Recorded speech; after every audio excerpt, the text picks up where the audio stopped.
നടക്കുന്നില്ല. പിന്നെയും പിന്നെയും പൊക്കാൻ ശ്രമിച്ചു.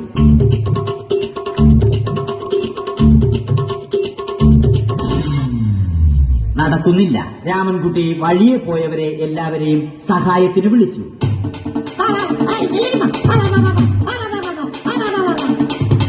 ആരും വന്നില്ല. അവസാനം കുടുംബശ്രീ യൂണിറ്റിൽ തൊഴിലുറപ്പിന് പോകുന്ന പെണ്ണുങ്ങളെ സഹായത്തിന് വിളിച്ചു.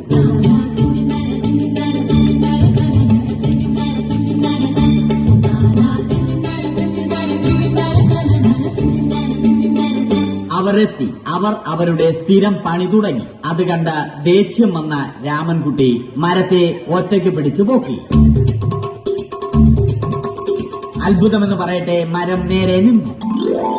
ഇത് കണ്ട തൊഴിലുറപ്പ് പെണ്ണുങ്ങൾ രാമൻകുട്ടിയോട് നോക്കുകൂലി ആവശ്യപ്പെട്ടു.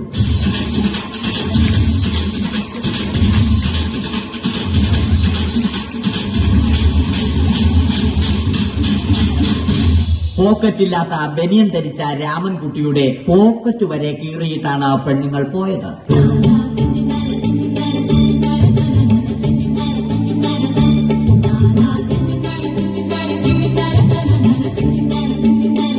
രാമൻകുട്ടി പിന്നീട് ഒന്നും ആലോചിച്ചില്ല. മരത്തിന് ഫാക്ടംബോസ് 2020 സെപ്റ്റംബർ 14 നൽകി. മരം തഴച്ചു വളർന്നു. ഇത് കണ്ട് രാമൻകുട്ടിക്ക് സന്തോഷം വന്നു. സന്തോഷം വന്നാലും ദുഃഖം വന്നാലും രാമൻകുട്ടിക്ക് മരത്തിനു ചുറ്റും ഡാൻസ് കളിക്കുക എന്നുള്ളത് രാമൻകുട്ടിയുടെ മാസ്റ്റർ പീസ് ആയിരുന്നു. ആ മാസ്റ്റർ പീസ് രാമൻകുട്ടി ഇവിടെയും എടുത്തു.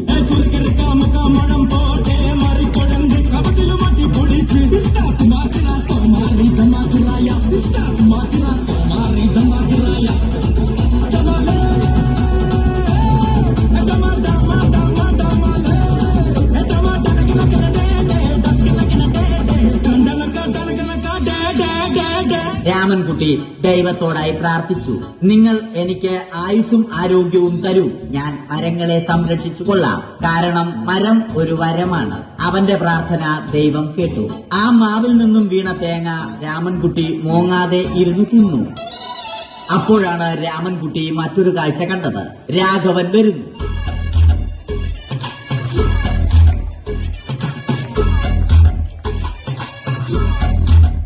മരം മുറിക്കൽ ഹോബിയാക്കിയ, അതിലുപരി ജോലിയാക്കിയ രാഘവൻ മരങ്ങളുടെ ശത്രുവല്ലേ? മരങ്ങൾ മുറിച്ച് ഫർണിച്ചർ പണിയുന്നത് തെറ്റൽ.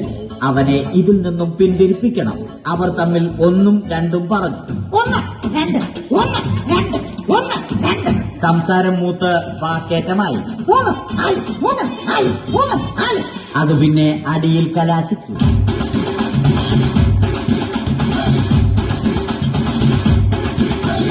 നല്ല മനസ്സിന് ഉടമയായ രാമൻകുട്ടി കംപ്ലീറ്റ് അടിയും വാരിക്കൂട്ടി. ഒടുവിൽ രാമൻകുട്ടി സർവ്വധൈര്യവും സംഭരിച്ച് രാഘവനോടായി അലറി. മനസ്സലിഞ്ഞ രാഘവൻ രാമൻകുട്ടിയെ അരികിൽ വിളിച്ചു. കൈവാക്കിന് കിട്ടിയ രാമൻകുട്ടിയെ രാഘവൻ ഒട്ടിറൊട്ടിയാക്കി മരത്തിലൊട്ടിച്ചു.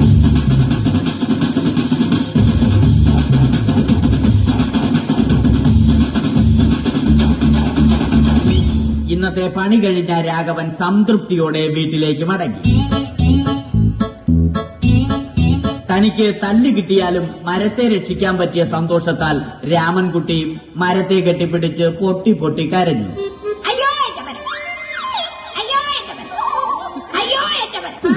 കാരണം മരം ഒരു വരമാണ്. കെട്ടിപ്പിടിക്കൽ ഏറ്റുവാങ്ങിയ മരം നാണം കൊണ്ട് ചില്ലകൾ താഴ്ത്തി. മരത്തെ രക്ഷിച്ച ക്ഷീണത്തിൽ രാമൻകുട്ടി മരച്ചുവട്ടിലിരുന്ന് ഉറങ്ങിപ്പോയി. പെട്ടെന്നാണ് അത് സംഭവിച്ചത്. പ്രകൃതി അതിന്റെ തനിക്കോണം കാണിച്ചു തുടങ്ങി. മഴയും കാറ്റും ഇടിയും വന്നു.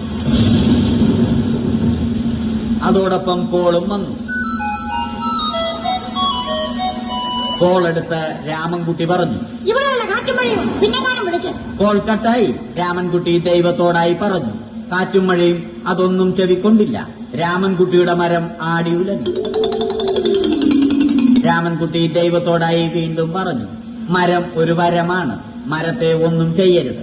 വരം കിട്ടിയതുപോലെ രാമൻകുട്ടി തന്റെ ചൂണ്ടുവിരൽ കൊണ്ട് മരത്തെ താങ്ങി നിർത്തി. ചൂണ്ടുവിരൽ വളഞ്ഞ് ചൂണ്ട പോലെയായി. ഇനി മീൻ പിടിക്കാൻ കൊള്ളാം. അവസാനം സംഭവിക്കേണ്ടത് സംഭവിച്ചു. രാമൻകുട്ടി അടിയിലും മരം മുകളിലും. അന്ത്യശ്വാസം വലിക്കുന്നതിനു മുമ്പ് രാമൻകുട്ടി ദൈവത്തോടായി ഇങ്ങനെ പറഞ്ഞു: